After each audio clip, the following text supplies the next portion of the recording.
Hello बच्चों, तो आप प्रश्न को देखते हैं। दो संख्याएं ज्ञात कीजिए जिनका अंतर 3 है और इनके वर्गों का योग 117 है। तो दिए गए प्रश्न की मुख्य अवधारणा की बात करें तो बच्चों यहाँ पर हमें द्विघात समीकरण के हल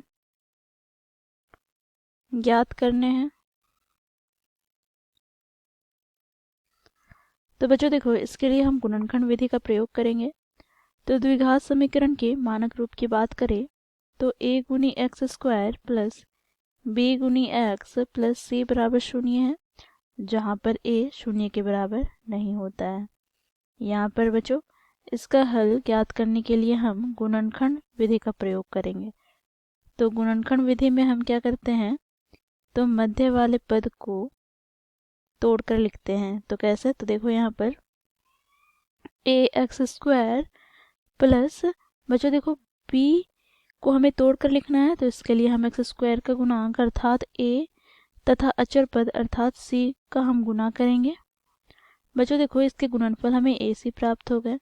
ac को हमें दो संख्याओं में इस प्रकार तोड़कर लिखना है कि उन संख्याओं को जोड़ने पर हमें b प्राप्त होना चाहिए और गुना करने पर पुनः ac प्राप्त होना चाहिए। तो b के स्थान पर हम क्या लिखेंगे, तो देखो de की बात करें तो d प्लस e बराबर हो जाएगा क्या, तो ये हो जाएगा b के बराबर, और d गुनी e की बात करें तो ये बराबर हो जाएगा ac के।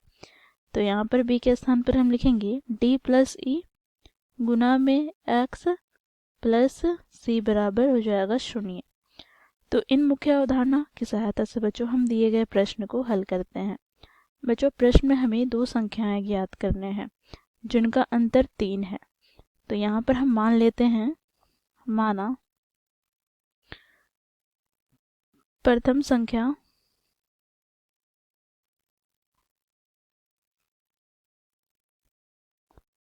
बराबर x तथा दूसरा संख्या क्या हो जाएगा, तो बच्चों देखो यहाँ पर दोनों संख्याओं का अंतर कितना है 3। तो दूसरी संख्या यदि y ले लें तो ये बराबर हो जाएगा किसके, तो x प्लस 3। तो यहाँ से बच्चों देखो y माइनस एक्स अर्थात दोनों का अंतर बराबर हो जाएगा 3 के। तो इस प्रकार y को हम x प्लस 3 लिखें, ठीक है। अब बच्चों देखो हमें प्रश्नानुसार क्या बोला गया है, तो बच्चों यहाँ पर देखो इनके वर्गों का योग 117 है। तो हम यहाँ पर लिखेंगे प्रथम संख्या अर्थात x का वर्ग प्लस दूसरे संख्या अर्थात यहाँ पर x प्लस 3 का होल स्क्वायर बराबर हो जाएगा 117 के। तो यहाँ से बच्चों एक्स स्क्वायर प्लस बच्चों ये a प्लस बी का होल स्क्वायर के रूप में है, तो a प्लस बी का होल स्क्वायर बराबर होता है a square plus B square plus 2 गुनी ए बी। तो यहाँ से हमें प्राप्त हो जाएगा x का स्क्वायर प्लस 3 का स्क्वायर हो जाएगा 9 प्लस 3 दूनी 6x बराबर 117। तो यहाँ से बच्चों देखो 2 गुनी x square plus 6x minus 117 plus 9 बराबर 0। तो यहाँ से हमें क्या प्राप्त होगा, तो देखो 2 गुनी x square plus 6x minus 108 बराबर 0। बच्चों देखो तीनों पदों से हम दो भिन्निष्ठ ले ले तो यहाँ से हमें प्राप्त हो जाएगा एक्स स्क्वायर प्लस 3 दूनी 6 अर्थात 3x माइनस यहाँ पर 2 पचे 10 2 चौके 8 अर्थात 54 बराबर 0। बच्चों देखो 2 बराबर के दाएं ओर आएगा तो 0 में परिवर्तन हो जाएगा वो पद। तो देखो x square plus 3x minus 54 बराबर हमें 0 प्राप्त हुआ। तो यहाँ पर हम देखें तो x की अधिकतम घात 2 है अर्थात बच्चों यह एक द्विघात समीकरण है। अब बच्चों मुख्य अवधारणा में हम लोगों ने देखा द्विघात समीकरण के मानक रूप, तो उससे बच्चों हम इस समीकरण को तुलना करेंगे तो हमें a का मान प्राप्त हो जाएगा एक्स स्क्वायर का गुणांक अर्थात 1, b का मान प्राप्त हो जाएगा x का गुणांक अर्थात 3 तथा c का मान हमें प्राप्त हो जाएगा -54। अब बच्चों देखो इसे हम गुणनखंड विधि द्वारा सरल करेंगे। तो गुणनखंड विधि में हमें क्या करना है, तो हमें एक्स स्क्वायर के गुणांक अर्थात यहाँ पर 1 को गुना करेंगे अचर पद से अर्थात -54 से, तो हमें गुणनफल प्राप्त क्या हो जाएगा, तो -54। अब -54 को दो संख्याओं में इस प्रकार तोड़कर लिखना है कि हमें जोड़ने पर प्राप्त होना चाहिए क्या, 3, और गुना करने पर पुनः -54। तो कैसे लिखेंगे, तो देखो यहाँ पर 9 और -6 में तोड़ा, देखो जोड़ने पर +3 प्राप्त होगा और गुना करने पर -54। तो यहाँ से हम लिखेंगे बच्चों, देखो एक्स स्क्वायर प्लस 3 के स्थान पर हम लिखेंगे 9 - 6 गुना में क्या x -54 बराबर 0।